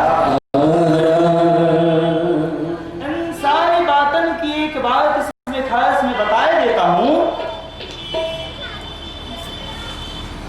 कि आपने जो ये गुरु विचार पर आपने और शत्रुघ्न विचार पर श्रवण किया, इसका मूल ये था जिसका चरित्र सिद्ध हो जाए वो संत सिद्ध हो जाते हैं। कोई भी व्यक्ति हो, चाहे कोई स्त्री हो, कोई पुरुष हो, चाहे कहीं भी रहते हो, किसी भी वेशभूषा में रहते हो जैसे, इसलिए संतों ने कहा गिरते गिर पर जो गिरे मरे कहीं बार,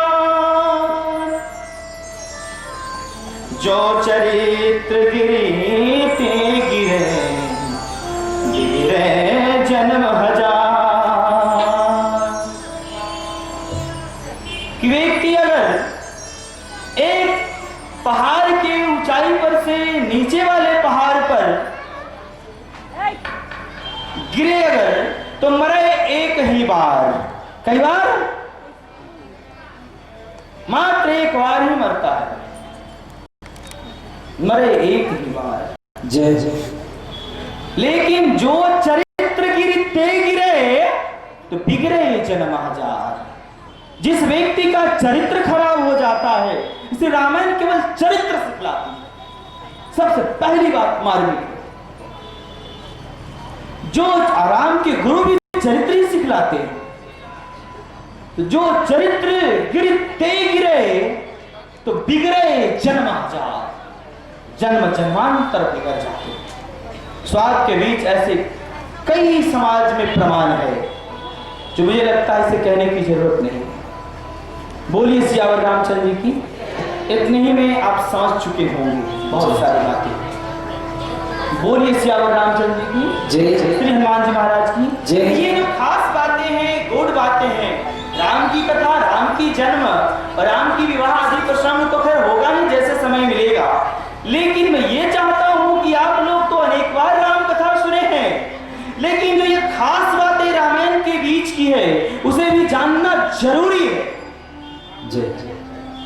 क्या जरूरी है कि नहीं है? बोलिए सियावर रामचंद्र जी की जय। श्री हनुमान जी महाराज की जय। अच्छे और बुरे के जानने के लिए तो जो भी सत्संग मिले सब में जाना ही चाहिए, चाहे जैसा सत्संग मिले।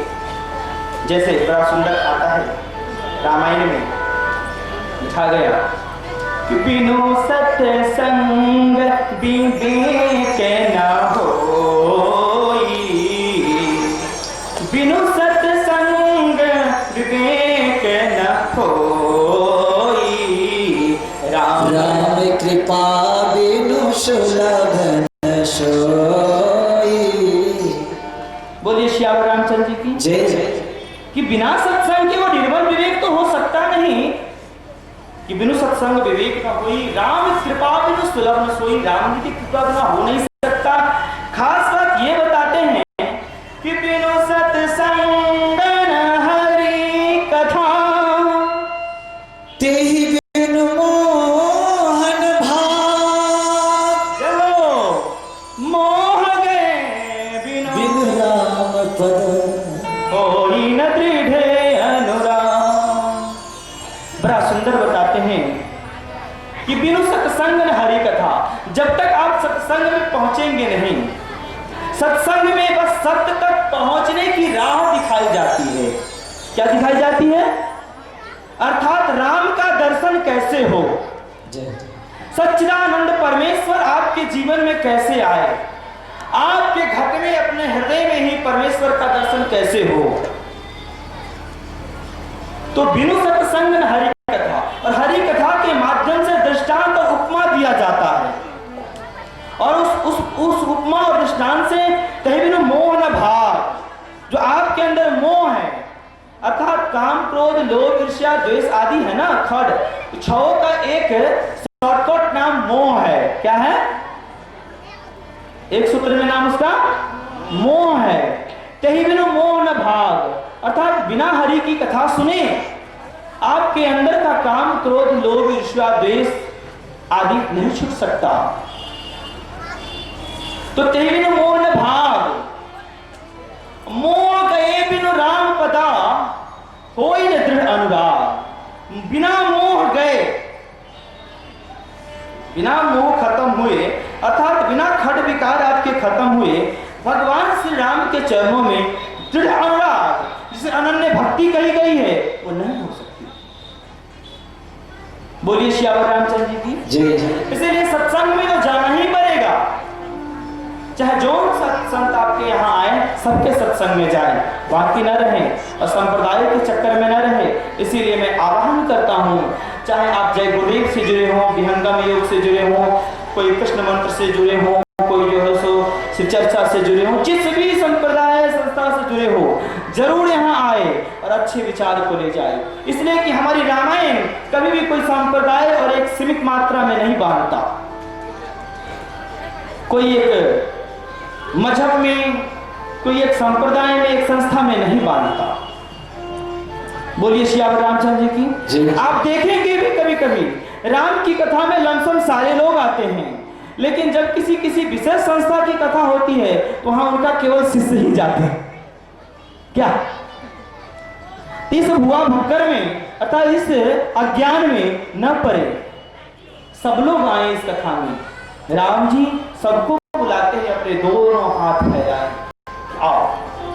बोलिए श्यावर रामचंद्र की जय। हनुमान जी महाराज की जय जय। तो ये जो एक चौपाई आप लोगों ने हमसे सुना कि बिनु सत्संग विवेक न होई, राम कृपा बिनु सुलभ न सोई, बिनु सत्संग विवेक न होई, राम कृपा बिनु सुलभ न होई।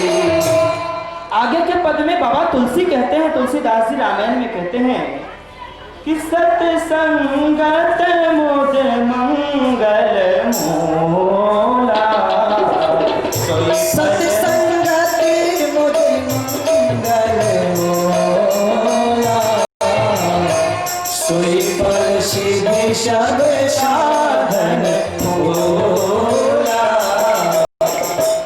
बड़ा सुंदर कि सत्संगत मुद मंगल मूला। ये जो आप बैठे हैं सत्संग में, मैं छोटी सी बात कहना चाहता हूँ पहले कि हमारे समाज में एक प्रचलन है, अच्छा नहीं है, बुरा नहीं है, लोग सोमवारी, मंगलवारी, बुधवारी सत्यनारायण भगवान की कथा, फल्ला भगवान की कथा, फल्ला भगवान की कथा सुनते हैं, सहते हैं, उपवास करके उसे, और फिर कथा सुनकर फिर फलहार वगैरह जो भी कुछ नियम जिस पर्व का बनाया गया है वैसा करते हैं। तो ऐसा सुनने से उनको ये बताया जाता है कि इस कथा को सुनने से उसकी जो मनोकामना है, चाहे नौकरी की है, चाकरी की है, बेटा बेटी नहीं हो रहा है, या क्या कहते हैं धनवान नहीं बन रहा है, या बिजनेस ठीक से नहीं चल रहा है, या मैंने जो भी हो, कुछ कष्ट हो, बीमारी हो, जिस भी कारण से हो, बहुत लोग मानते हैं उस व्रत को करते हैं, उसकी कथा सुनते हैं, ठीक है ना।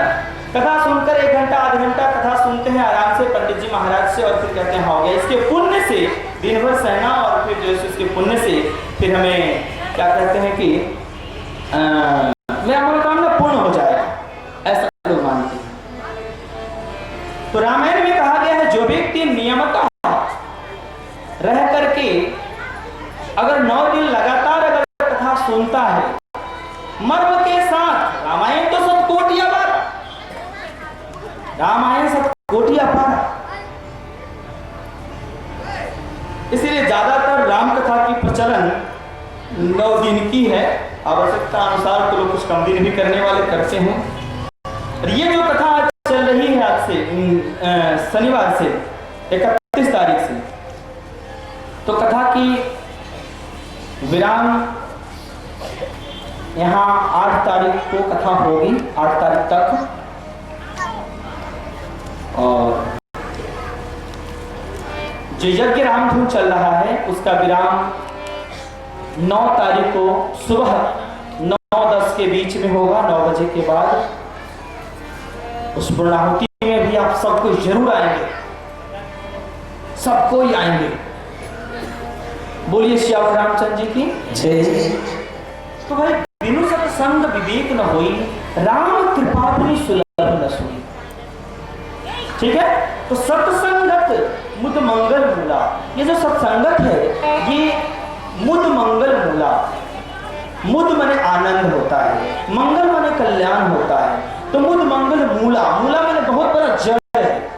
तो सत्संग में जब बैठेंगे तभी कल्याण होगा, आपका मनोकामना की पूर्ति होगी। तो जो व्यक्ति 9 दिनों तक आराम से अगर नियमित कथा में आएगा तो उसकी जो भी कुछ मनोकामना होगी निश्चित पूर्ति होगी।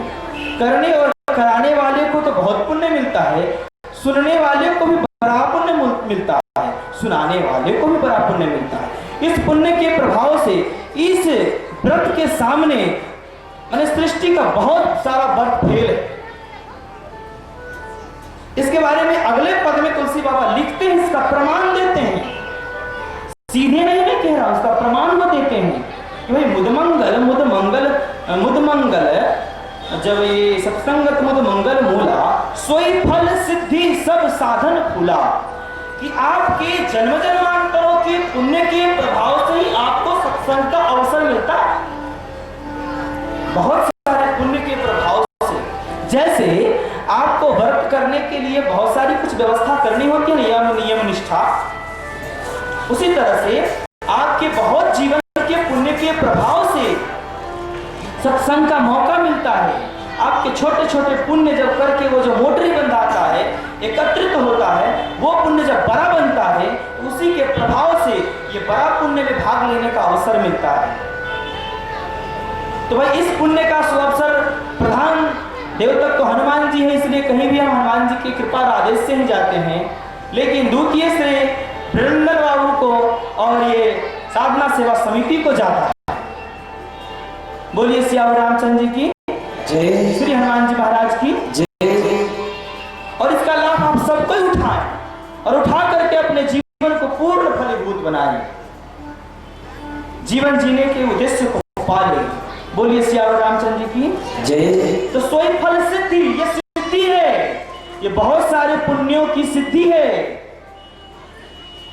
अगर भगवान की सुमिरन आपसे अगर 15 मिनट ही बन पड़ता है तो कोई दिक्कत नहीं, चलेगा। लेकिन सत्संग जितना अधिक बल पड़े करें। अगर सत्संग अच्छा से आपका बन जाएगा तो 15 मिनट में भी भगवान मिल जाएंगे, और सत्संग अच्छा से नहीं बनेगा तो 50 क्या पूरे जीवन में भी भगवान नहीं मिले। क्या समझ? जिस तरह से अगर दवा ठीक तरीका से लेने का और मिलाने का सिस्टम हो जाए तो आदमी खाएगा और स्वस्थ हो जाएगा, लेकिन दवा ठीक ना हो, उसके रोग के अनुकूल ना हो तो जीवन भर भी दवा खाते रह जाएगा, रोग ठीक नहीं होगा। तो वही ये सत्संग है। इसलिए सोई सिद्धि सब साधन फूला, जितने भी साधन है धर्म के सब फूल है, ये सिद्धि है और इसका फल है कि राम के पास पहुंच जाना। बोलिए सियावर रामचंद्र जी की, श्री हनुमान जी महाराज की। तो सत्संग में अवश्य जाना चाहिए, चाहे जैसे भी हो। इस बात से एक छोटी सी कथा याद आ गई है। बोलिए सियावर रामचंद्र जी की, श्री हनुमान जी महाराज की। ऐसे कहते हैं भगवान शंकर माता पार्वती को कि गिरिजा संत समागम, गिरिजा संत समागम, समन लाभ कछुआ, गिरिजा संत समागम, समन लाभ कछुआ, बिनु हरि कृपा न होई, सो गव वेद पुराण भैया, सो भगवान शंकर कहते हैं कि हे गिरिजे, हे पार्वती, कि संत के समागम के समान अर्थात सत्संग के समान संसार में कुछ भी लाभ नहीं, लाभ न कछुआन, कुछ भी लाभ नहीं है। बोलिए सियावर रामचंद्र जी की। और बिनु हरि की कृपा के ये सत्संग मिलता नहीं, इसलिए आप सबों पर भगवान श्री हरि की विशेष कृपा है। बोलिए सियावर रामचंद्र जी की। इसे मैं नहीं कहता है देवी, गावही वेद पुराण, वेद और पुराण भी कहते हैं, मैं तो कहता ही हूं, मैं तो अनुभव किया। सत्संग का कितना भारी पुण्य है इसमें आने का। पुण्य के ही प्रभाव से सबको संसार में सुख शांति मिलती है। तो पुण्य को अगर बढ़ाना है, पाप को अगर भगाना है, तो आपको सत्संग में आना है। ठीक? सत्संग का जो प्रबल महत्व है उसके लिए एक छोटी सी कथा याद आई है, मैं आपको बताता हूं। एक बार अगस्त ऋषि और दुर्वासा ऋषि दोनों कहीं जा रहे थे, रास्ते में मिलन हो गई। दोनों का जब मिलन हुआ तो दुर्वासा ऋषि तपस्वी थे, केवल तपस्या करते थे, और अगस्त ऋषि जो है तो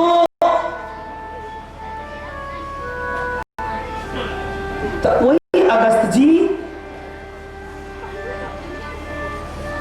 मिले दुर्वासा जी से। तो दोनों आदमी ने बात जब छिड़ी तो सत्संग और तपस्या की, कहा कि दोनों में से सबसे ज्यादा बलवती कौन है, दोनों से ज्यादा पुण्य देने वाला कौन है? सत्संग की तपस्या। अगर जी कहना तो तपस्या भी जरूरी है, लेकिन तपस्या के साथ ज्यादा सत्संग भी जरूरी है। इनका कहना है सत्संग थोड़ा भी हो जाए, ज्यादा तपस्या हो जाए, तपस्या में ज्यादा बल। तो ठीक है, आप ज्यादा तपस्वी हैं, मैं ज्यादा सत्संगी हूँ। तपस्या का समय तपस्या में कम देता हूँ, सत्संग में मैं ज्यादा देता हूँ। आप सत्संग में कम देते हैं और तपस्या में ज्यादा देते हैं। तो वक्त में इसका निर्णय कैसे होगा? दोनों आदमी अपना अपना तर्क तो दे रहे थे, वेद पुराण उपनिषदों से जो जिसको मत भा रहा था, शास्त्रार्थ चल रहे, लेकिन इसका प्रत्यक्ष प्रमाण भी होना चाहिए। शास्त्र के साथ साथ प्रत्यक्ष भी प्रमाण होना चाहिए। केवल थ्योरी फटाफट बोलकर चला जाए, जीवन में एक भी प्रैक्टिकल न हो, तो उससे क्या लाभ भाई? ठीक से लाभ भी नहीं हो। ठीक उसी तरह से लोग को विचार किए ताकि ठीक इसके पूर्ण और ठीक से इसकी सिद्धांत को जानने के लिए हम लोग चलिए शेषनाग जी के पास। किसके पास चलिए? शेषनाग जी के पास चलिए। जब शेषनाग जी के पास दोनों ऋषि जब जाते हैं तो कहते हैं कि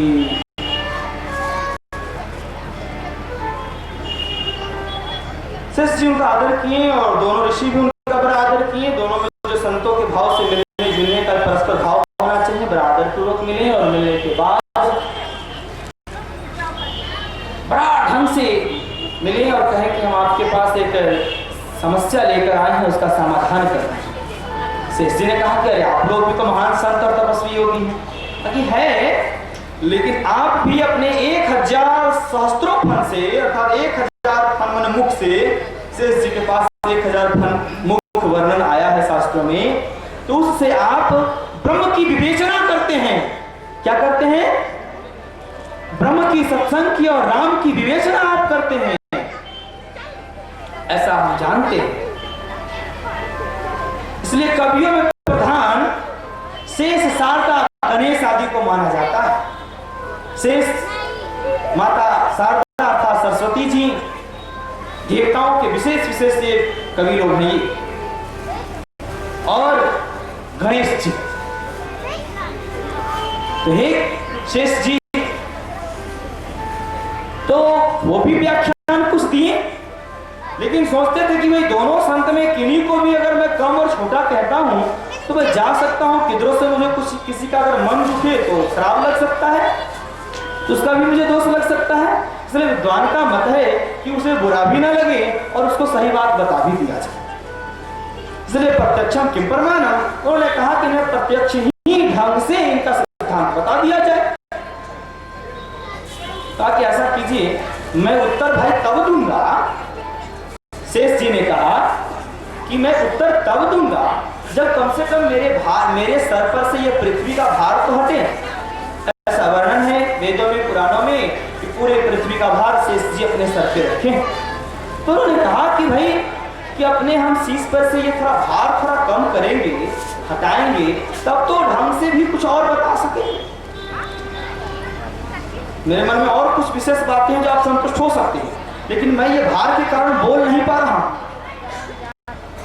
ठीक है, तो आप ऐसा करें कि थोड़ी देर के लिए मेरा भार, इस पृथ्वी का भार, आप लोग भी महान तपस्वी और योगी हैं और धर्मवान हैं, तो धर्म के बल से आदमी कोई भी भार हर लेता है। तो आप ऐसा कीजिए कि आप पुण्य के अपने प्रभाव से इस भार को हर ले। आगे ठीक है, पहले दुर्वासा ऋषि जी ने कहा ठीक है लाइए मैं रख लेता हूं, कोई बात नहीं। शेष जी के कहने के अनुसार दुर्वासा ऋषि अपने माथे पर पृथ्वी का भार रखे, संपूर्ण पृथ्वी का भार रखे और रखे। कुछ देर रखने के बाद ये मकाने लगे और कहें कि देखिए जल्दी उत्तर आप दीजिए। दुर्वासा जी ने कहा जल्दी उत्तर दीजिए इसलिए कि भाई हमारा भी सर थक रहा है। कहा कि शेष जी ने कहा कि बात तो ठीक है, लेकिन थोड़ा सोचने में इतना देर हम रखे थे तो थोड़ा मैंने रेस्ट तो हमको भी लेना ना, 2-4 मिनट थोड़ा सोच समझ के ढंग से बोलने दीजिए ना। अच्छा ठीक है। इन्हें बस बर्दाश्त नहीं होता था, ये तब तक बात को बनाते थे, बात को टालते थे अभी इधर उधर करके कि भाई आप जैसे महान संत मेरे यहाँ पधारे, मेरा भी धन है, कुछ करके बातों में भाव में लटपटाते। आगे देखिए ये सब बातें छोड़िए, दुर्वासा जी बोल रहे हैं कि जल्दी आप उत्तर दीजिए, इसलिए कि मुझे अब अंत तक उनको कहना पड़ा कि अब मुझे बर्दाश्त नहीं हो रहा है पृथ्वी का भार। ठीक, आगे ठीक है, आपको नहीं बर्दाश्त हो रहा है तो अगस्त जी को दे दिया जाए, ऋषि अगस्त को दे दिया जाए थोड़ी देर के लिए, थोड़ा मुझे ढंग से सोचने। ठीक है, ऋषि अगस्त जी फिर भार अरे रखे, दुर्वासा जी वहां से हटे, फिर बात बनाते रहे कि देखिए आप जैसे महान तपस्वी, महान संत, महान वक्ता अगर मेरे यहाँ पहुंचे और कहिए फलना ऐसे ऐसे, आपके यहाँ फलना जी पहुंचते हैं, फलना शंकर भगवान पहुंचते हैं, ऐसे पहुंचते हैं, देवी देवता संपूर्ण ऋषि सिद्ध लोग आपके यहाँ भेष बदलकर पहुंचते हैं, देवता लोग भेष बदलकर कथा सुनने आपके आते हैं, इस तरह से बहुत सारी बात। तो अरे ठीक है, बात बनाते गए, बात बनाते गए, बात बनाते गए, लेकिन उत्तर नहीं देते। बात बनाते गए, बात बनाते गए, अब देखिए बहुत लेट हो रहा, समय अब नष्ट मत कीजिए, आप उत्तर दे दीजिए। दुर्वासा जी ने कहा, इनको कोई टेंशन नहीं था अगस्त जी को। अगस्त जी को एकदम आराम से रखे थे। उनसे ज्यादा देर जब रख लिए अगस्त जी, तब सोचे कि अब समय हो गया उत्तर देने का। शेष जी ऐसा जानकर कहे कि देखिए उत्तर तो आपके सामने है। तो कहा कैसे? उत्तर आपने दिया नहीं, आप कह रहे हैं उत्तर सामने है। क्या कहते हैं? ऊपर ऊपर डालिए। उत्तर आपने दिया नहीं और आप कहते हैं उत्तर सामने है। कहा कि हाँ, आप बहुत ज्यादा तपस्या करते हैं, सत्संग का वैल्यू नहीं करते हैं, बहुत कम, न के बराबर। तो आपसे इस पृथ्वी का भार आला नहीं गया। अगर जी तपस्या भी करते हैं और सत्संग भी खूब करते हैं, लमसम उनका पूरा जीवन सत्संग में ही, जो समय बचता है बस सत्संग सत्संग सत्संग। तो सत्संग के पुण्य से, पुण्य के प्रभाव से जो उनमें बल की उत्पत्ति हुई है, उससे आराम से एकदम फूल सा पूरे पृथ्वी को, जैसे एकदम हल्का सा कोई मोटरी, जैसे मान लिया जाए 1-2 किलो मात्र या 2-1 किलो रुई का भार अपने सर पे रखा हो आराम से, उस तरह से पूरे पृथ्वी का भार अपने ये सर पे रखे हुए मुस्कुराते हुए, और आप थक गए कुछ ही क्षणों में।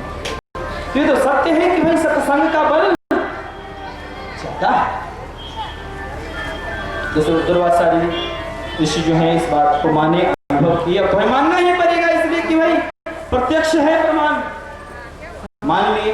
और फिर उन्होंने कहा कि अगर मैं भी अगर पृथ्वी का भार करता हूं तो कुछ देर में सुमिरन करता हूं,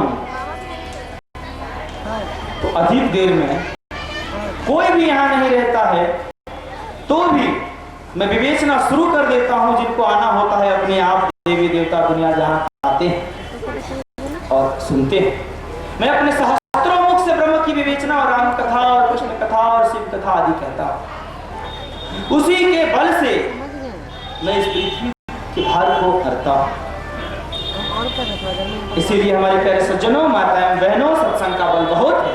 अगर आप सत्संग में भाग लेते हैं, कथा जो भी जिस तरह की आप सुन रहे हैं, इस कथा में सब ऐसा आपको पुण्य देगा कि सबसे पहले तो आपका अज्ञान का हरण होगा, काम क्रोध लोभ ईर्ष्या द्वेष मोह आदि का हरण होकर आपको पूर्ण शांति मिलेगी, और उसी शांति के स्रोत में ब्रह्म तक पहुंचने का मार्ग भी मेरे द्वारा मिलेगा। अगर हो सके आप अपना लिए तो ब्रह्म का साक्षात्कार भी हो जाएगा, इसमें कोई तो मत नहीं। बोलिए श्यावर रामचंद्र जी की, श्री हनुमान जी महाराज की जय जय जय श्री राम। व्यास जी से एक सुंदर भजन सुनते हैं, खूब सुंदर भजन, और उसके बाद तब तक हमारे कार्यकर्ता भक्तों से निवेदन है कि आरती की तैयारी कर दें, आरती कर लें। सब कोई प्रसाद लेकर जाएंगे, बिना प्रसाद लिए कोई नहीं जाएंगे। प्रसाद का मतलब होता है जो विषाद को मिटा दे। तो ये जो अभी प्रसाद आप खाएंगे उसमें तुलसी दल रखा होता है, इस सत्संग से वो अभिमंत्रित होता है, सत्संग के शब्दों से वो पुंजित होता है, फलीभूत होता है। इसको जब आप पाएंगे तो आपका विषाद दुख, सत्संग भी प्रसाद है और वो भी प्रसाद है, तो वो भी आप लोग खाएंगे और उससे भी आपका जीवन सफल होगा। इसलिए बिना प्रसाद लिए कोई नहीं जाएंगे, सब कोई प्रसाद लेंगे। हमारे कार्यकर्तागण बड़ा सुंदर प्रसाद की व्यवस्था रखे हैं, उस गेट पर भी और उस गेट पर भी आराम आराम से प्रसाद लेते जाएंगे। बोलिए सियावर रामचंद्र जी की जय। एक विचार को सुनने से चोर का हृदय परिवर्तित हो, क्या हो गया? इसीलिए भूले भटके भी किसी तरह अगर आ जाए यहाँ तो निश्चित है कि उसका कल्याण हो जाएगा। महाचोर था, फिर भी उस दिन से वो आया संत जी के चरण में और कहा गुरुजी मैं महाचोर हूँ और मुझे सुधारने के लिए कोई पथ रास्ता हो रहा है। तब गुरुजी निजी बैठाकर ढंग से उनको अच्छा